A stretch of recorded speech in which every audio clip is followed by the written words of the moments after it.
What's up, guys? Rick from DFS On Demand here with a new video series for the 2019 PGA season, and this is called the GC Cup. The GC stands for Gups Corner, which is the site that runs the big one and done that you might have heard of, but they also have another format of contest called the GC Cup. And I don't know if you guys know, like, I'm not really a big gambler. I just really like to have a rooting interest in something. I really like to pit myself against a bunch of other what I deem to be smart people, and see if I have an edge and see if I can find a way to beat the game, whatever that game might be. That's what I get a thrill out of. I love the research. So what I've done is I've entered the GC Cup for this year, which, if you're unfamiliar with it, I can show it to you. Basically, there's two versions of this. There's a gold version and a platinum version. I believe the gold version is $125 for the entire season, which is a pretty good value if you're playing every single week. And the platinum is the $250 version, which is what I'm in. I believe there was only one platinum tournament that filled, one platinum contest. And the way this works is basically it's just like the PGA Tour's FedEx Cup points system. So there's 144 players in the platinum contest, and each week we all play against each other with one DraftKings lineup, and based on our finishing position, we are awarded GC Cup points, just like FedEx Cup points are awarded. So, the top 70, just like making the cut on the PGA Tour, where you'd make money and you'd make FedEx Cup points, is you would receive GC Cup points. If you miss the cut or finish 71st to 144th, you get 0 points. All the regular events are a 500-point scale, like it is on the PGA Tour, and the majors and, like, I think the players and the playoff events are a 600-point scale. So really set up the same way as the PGA Tour system, which I think is really cool. And then at the end of the year, after you go through the regular season, there's a playoffs just like the PGA Tour. So the top 125 go to the first round of the playoffs, then it goes down to the top 70, then it goes down to the top 30, which is like the Tour Championship. And then that kind of, whoever wins that determines who the champion is, I suppose. So it's pretty cool. There's also different ways that you can win. So if you win the first segment of the year, or the second segment of the year, you can win money that way. So I'll show you the payouts here.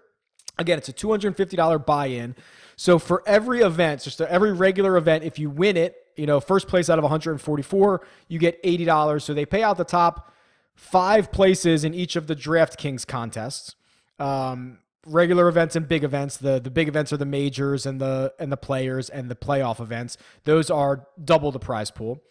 And then if you win each segment, if you come in the top 5 for each segment, you get paid. Okay, so each segment being, first is 600, then 300, then 260, then 185, then 150 for fifth. And then the big season-long prizes is where you want to be. So if you are like the tour champion, you win $6 grand. All the way down to $500 for, first through 10th they pay out for the season. So a lot of different ways that you can get your money back here or win something. So I thought it was pretty cool. It's all run on DraftKings with their league, so it's pretty slick. And what I'm planning on doing is is showing you my lineup each week, discussing why I picked them, doing a review in the next week, and kind of discussing where our standing is all year long, like we would do for the one and done. We're going to do it for the GC Cup as well. Should be pretty fun. Hopefully we have a good run here and we can learn some things.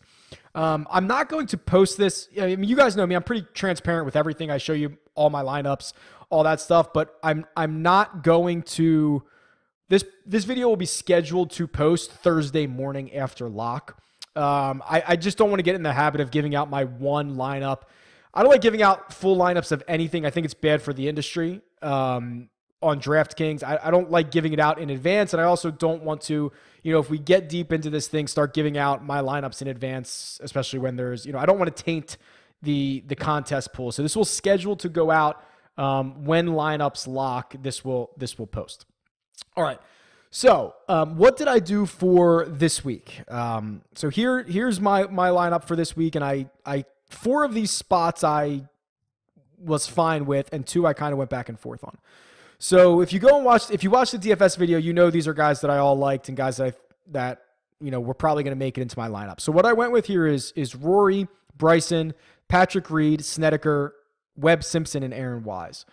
And we stayed off the top guys, right? So we don't have anybody over $10,000, and we don't have John Rahm. So I imagine we're going to have kind of like a two-way fade, not a two-way fade here, but a little two-way contrarian, which is we won't have Rahm, who I think will be very popular, and we will have Rory, who I think is going to be the forgotten man in that spot. So if Rory does well, great. If John Rahm does poorly, great. If both of those things happen, double great. We're in business. Bryson, I just love. I think he's an absolute grinder.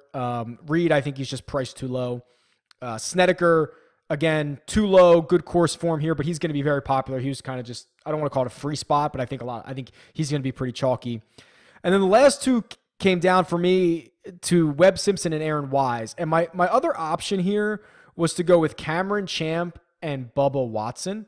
I really wanted to go with Champ because he has some of the highest upside. It's the problem with him is it's such a small sample. It's such a small sample, but his ceiling is actually the highest of my projected ceilings this week. So I loved Cameron Champ. I thought he was going to be pretty popular, and I just didn't really love pairing him with Bubba. It's a 144 player field. You don't have to be that contrarian.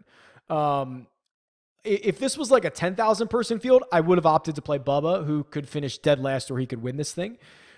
I didn't want to take on that risk in week one yet. So unfortunately, I had to get away from Cameron Champ a little bit. And what I ended up doing was going with Webb Simpson at 85, who was actually pretty highly projected for me, and then Aaron Wise at 75 as well. And I guess we actually probably could have done, let's see what we could have done here. So Champ and, let's see what we do. If we do 8,100 and 8,000, am I really going to change this on the spot? I did like Gary Woodland. I could do Champ and Woodland instead of, oh man, this is great. Week one, we're already changing this on the fly in the middle of the video. I'm just drawn in by Champ. Okay, so you just saw this in person. I'll flip and go to Champ and Woodland, who I liked, instead of Wise and Simpson. I do like Simpson a lot.